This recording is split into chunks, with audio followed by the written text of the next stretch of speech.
Hi, welcome to our podcast, Chewing the Cud. I'm Karen Holton and I'm a dairy farmer. And I'm Leah Griffiths and I'm the head of young stock here at Holton Farms.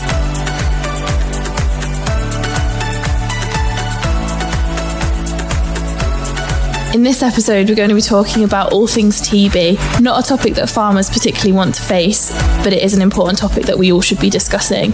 We're going to be discussing about how it affects the farm financially, emotionally, and the stress to everyone on the farm, including our cows. Chewing the Cud at Holton Farms. Right, okay, TB, that's not a particularly nice subject. Definitely needs talking about.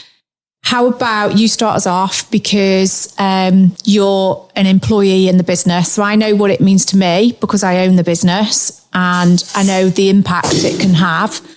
How about you tell me from your perspective, being an employee on the ground, how it hits you maybe? Okay.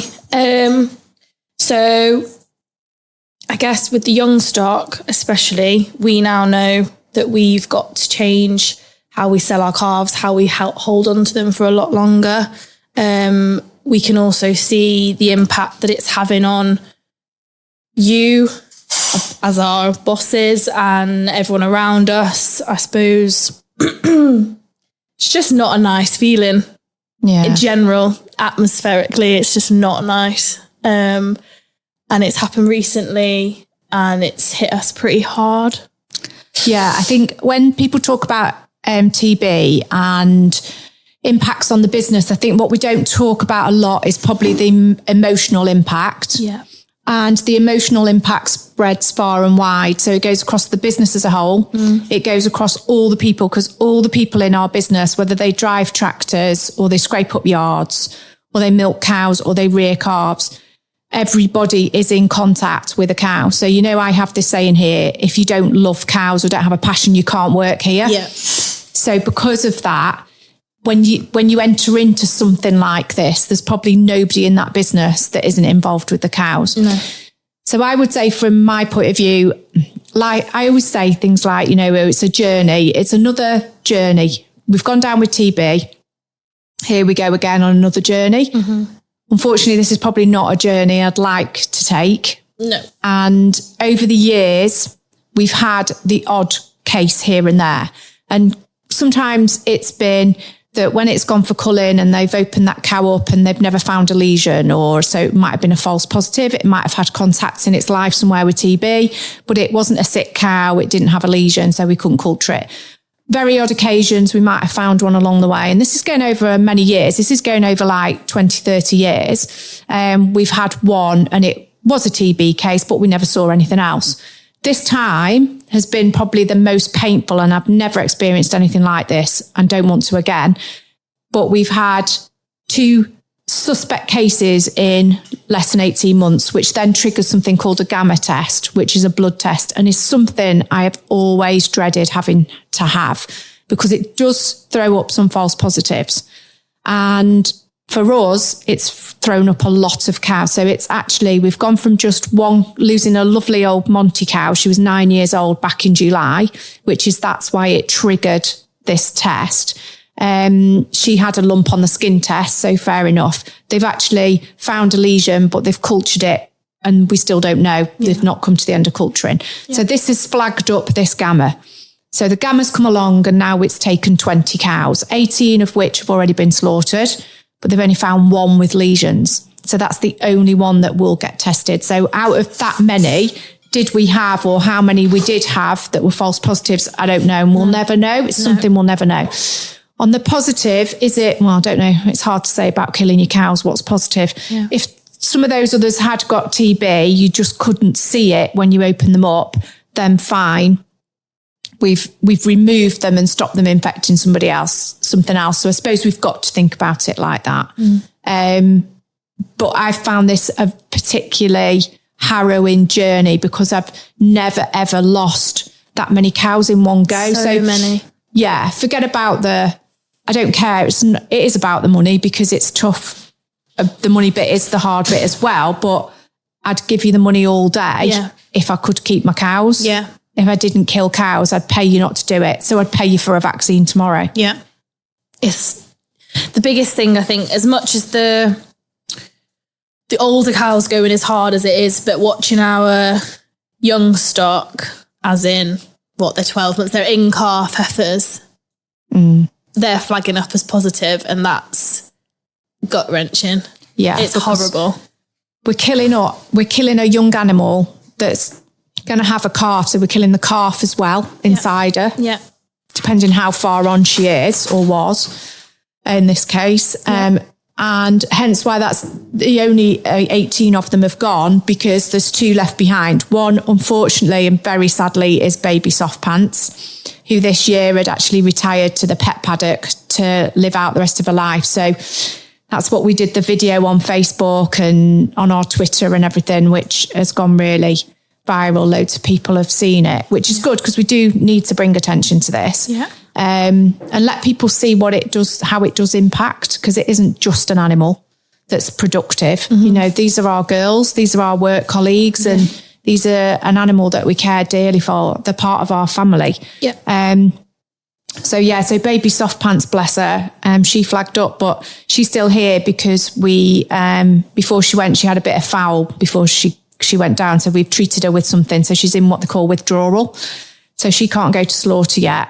And then there was another cow that's with her isolated at the moment that is only, at the time of the test, the result was only about 24 days off calving. So I can't send her either. Yeah. And then once she calves, we've got to wait 7 days, but we'll see how everything goes. There is an option. We might be able to do an on-farm slaughter, because that would be ideal, because I don't want Baby Soft Pants. She's quite humanised and quite tame, and she loves people. And I think to put her in a slaughterhouse environment, she won't know what's going on, and she trusts people. So I don't want to do that. Yeah. So again, there's all these layers.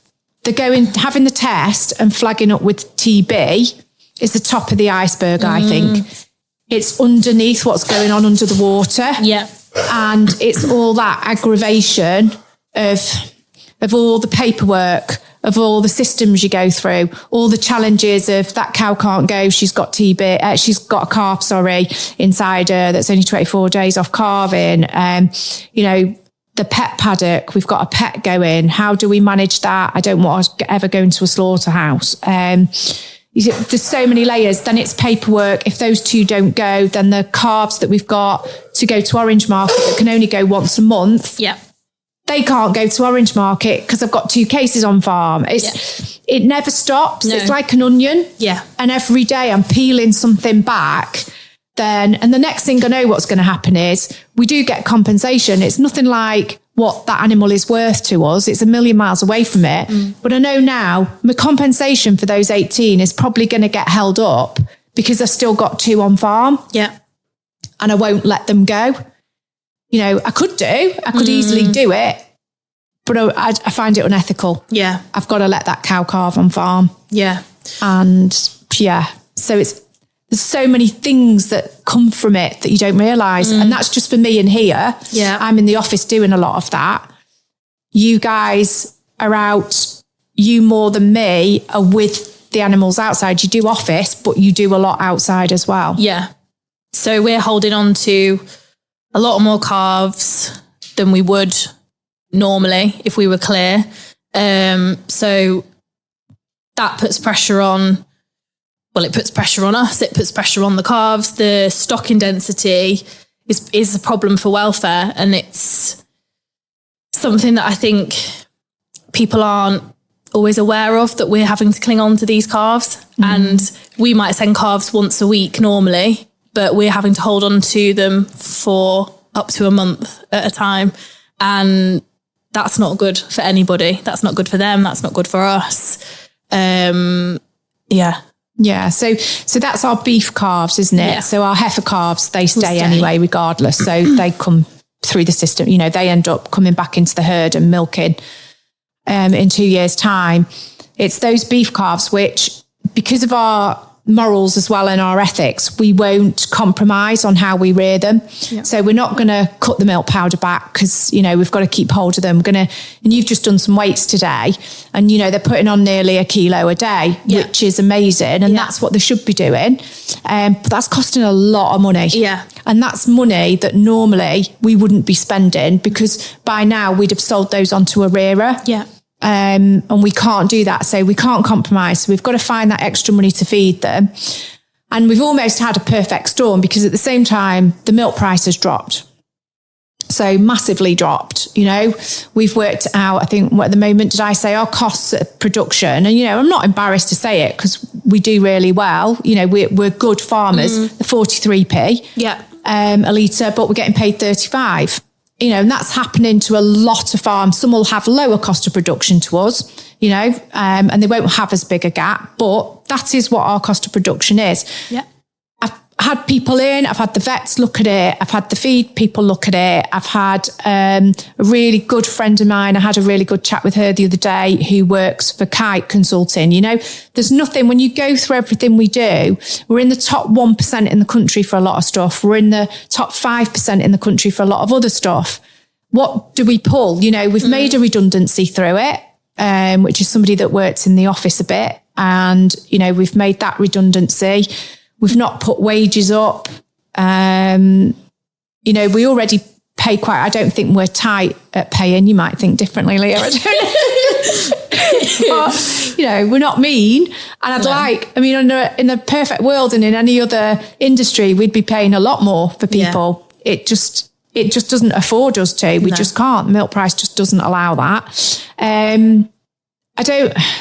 It's hard. It's really hard because I can't compromise on health and welfare. It's just a given that I will never do that. So if my cost of production is 43p and we roll like we roll, then so be it. Yeah. I'm not going to be embarrassed. And I'm certainly not going to cut corners to make people's lives harder. Yeah. You guys need to come to work. You need to enjoy it. Yeah.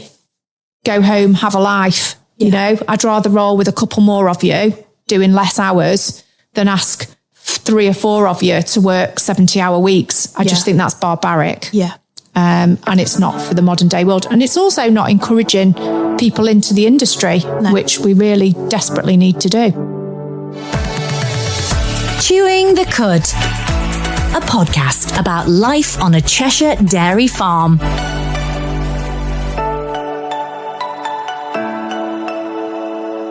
I thought as well we could talk about the TBAS meeting that we had with the vets and what the outcome of that was. So we need to explain a little bit about what TBAS is. So TBAS is the TB advisory service. So it's free and your vets will come out and do a questionnaire, isn't it? Yeah. And they basically look at areas of your farm that you can improve on in terms of wildlife or keeping wildlife out, or they're looking at how TB could be coming onto the farm.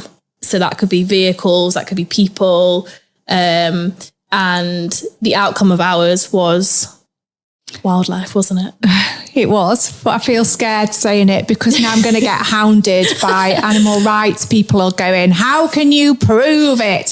So we're surmising it's very possible it is. Yeah. Because all the things that you do to keep yourself safe, we do. Yeah. We're a closed herd, which means we breed our own replacements. We don't buy anything in.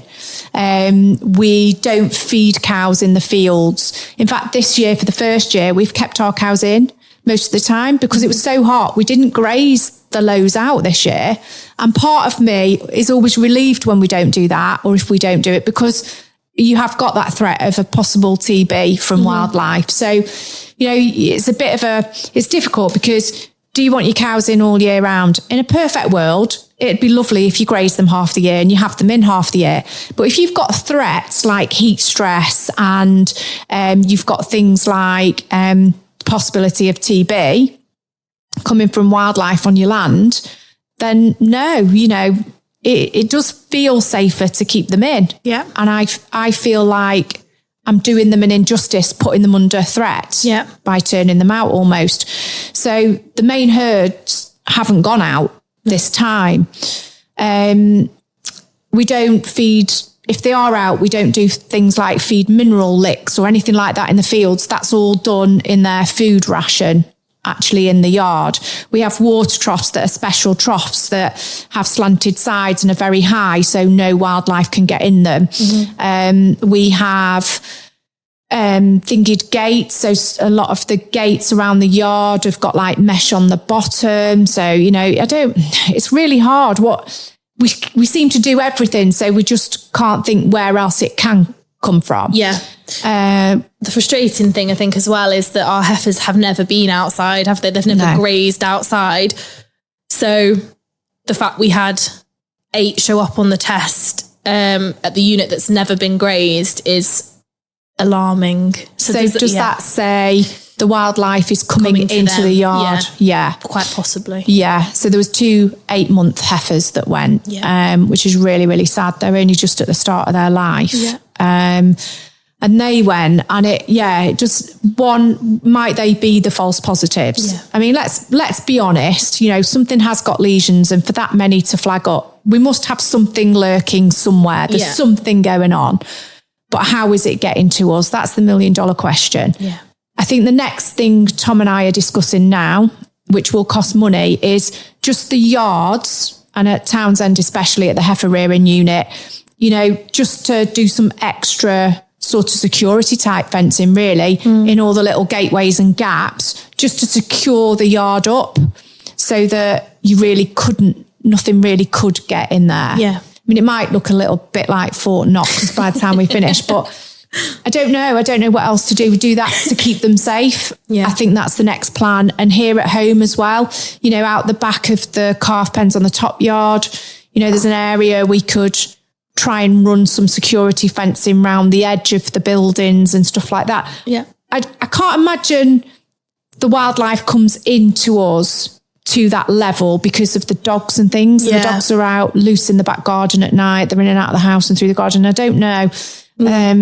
I would imagine they put them off, but so I don't know. Is it the older cows that picked it up 2 years ago have now passed it in amongst the herd? Yeah. I don't know. You just don't know when they've picked it up, do you either? That's the thing. No, it's something we'll never know. No. And another sort of under the water thing is about our raw milk. So that's a knock-on effect of it. So we're not able to sell raw milk. So no, we're not, which is something we've done for a long time. So we've been selling raw milk here since 2016 on farm through a milk bot vending machine, which has always been massively popular. And as the years go by, raw milk is getting more and more popular because a lot of people really believe in health benefits from it. So for people that don't know, raw milk it's unpasteurized, unhomogenized. So it's in its most natural state. It's very clean. It's milk from the cow, goes through the filters, in the chillers, into the bulk tank. Just before it hits the bulk tank, what we need for the milk vending machine, we take out into a separate tank and push it into the fridge bit of the vending machine. People come along, put the money in, get a container and take their milk away. And it is so popular and it is brilliant. It's what we've always drunk. We don't drink anything else. I could never drink supermarket milk because just all the goodness has been boiled and killed out of it, really. So this is milk where it's in its best state with its calcium, its vitamins, its minerals, its enzymes. Everything's undamaged. Yeah. So that's been a massive hit because, that's a hit monetary wise, but it's also a hit people wise because there's people that come onto the farm to buy it, that come and see the cows, the calves, they have a chat, they learn something about farming, something positive. Yeah. And take that away. So that sort of audience now is dropping away because it's the real hardcore raw milk followers, it's very hard to convince them to drink anything else. Yeah. So we do our pasteurized milk in the other machine, which is only lightly pasteurized to minimum standard. It's not homogenized. So we've not beat the fat out of it and put it into tiny, tiny particles that are no good for you. We've left it as close to its natural state as possible.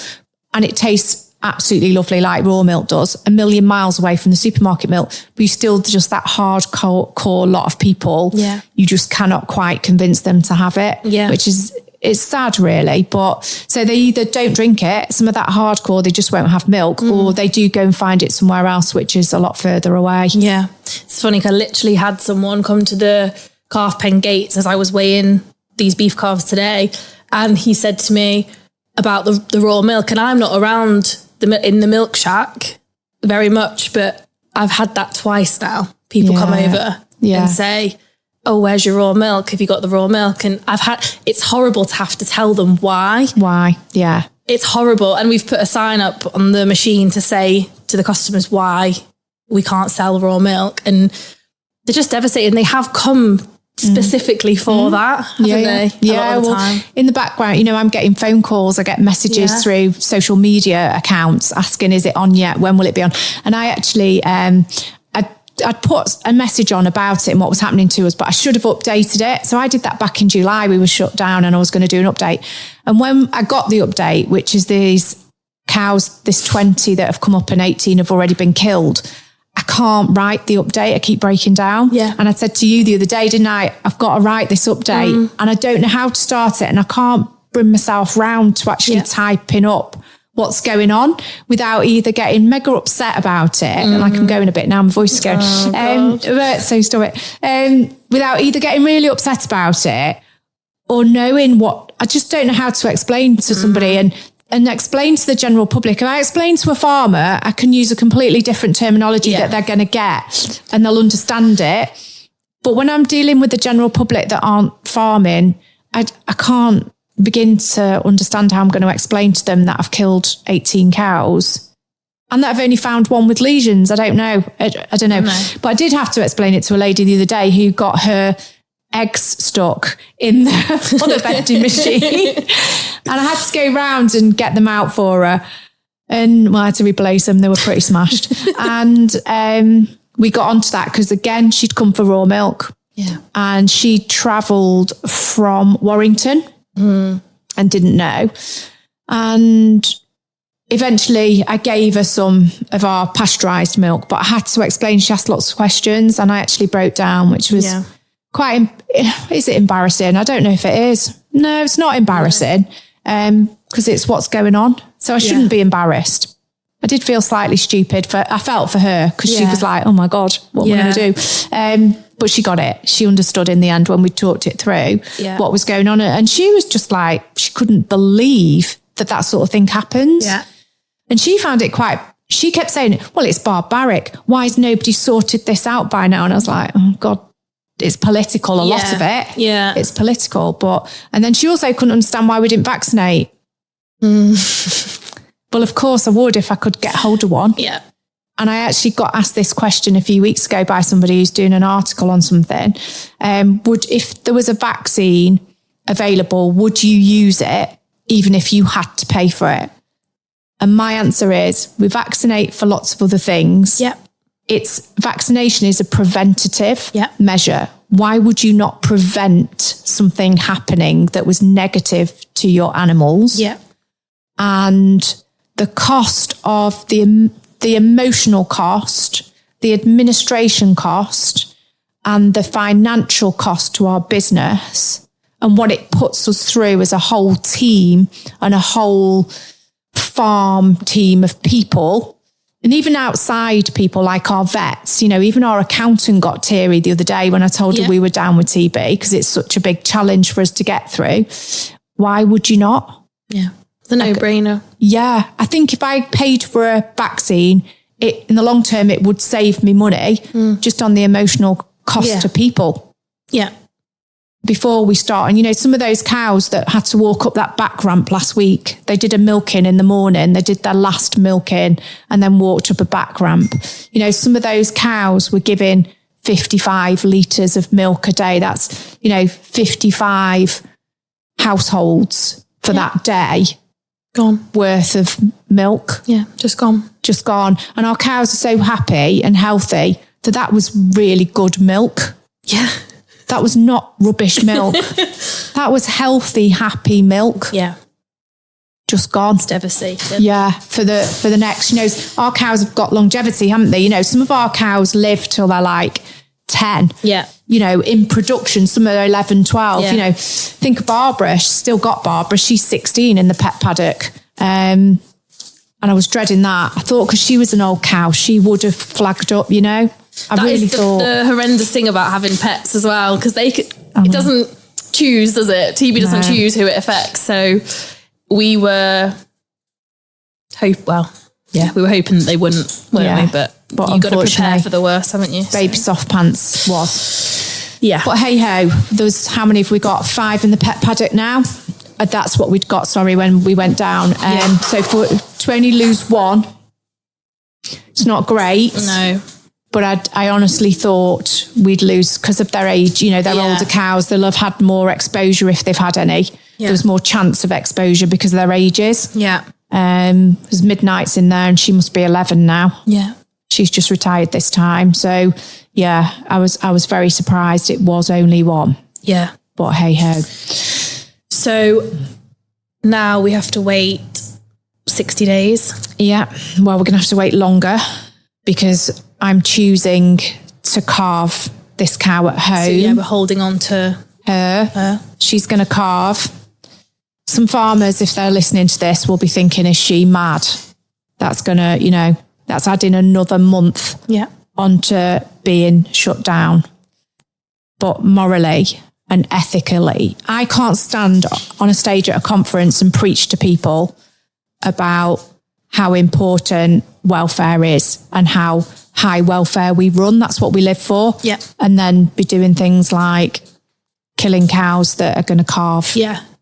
I can't do it. So yeah, so be it. So we've actually now got another month on top of that 60 days, I'm afraid, because I made that decision. Sorry. So it's probably one of our downer days and one of our downer podcasts. So I'm really sorry. I think it was important that we probably do just get some information out there about TB and what it's about. And hopefully we'll have a happier episode coming. We promise from now on that it won't be this doom and gloom, but it does need to be spoken about. And it's a massive thing for us. So yeah, we do need to speak about it, don't we? Yeah, we do. And you're on carbs this afternoon, so you better get going because you've got to feed some carbs. The milk is coming in now as we talk. Thanks for listening today. Remember, we have the Milk Shack. So if you're ever passing or you're over this way in Cheshire, always call in and say hello. Say hello to our girls. They're all on the yard, chewing their cud. Chewing the Cud has been brought to you today by me, Leah Griffiths, and my co-host, Karen Holton. Remember, we're social cows, so keep up to date with all that's happening on the farm by visiting any of our social channels. See the links in the podcast episode. Like and subscribe on your favourite podcast platform. Thanks for listening.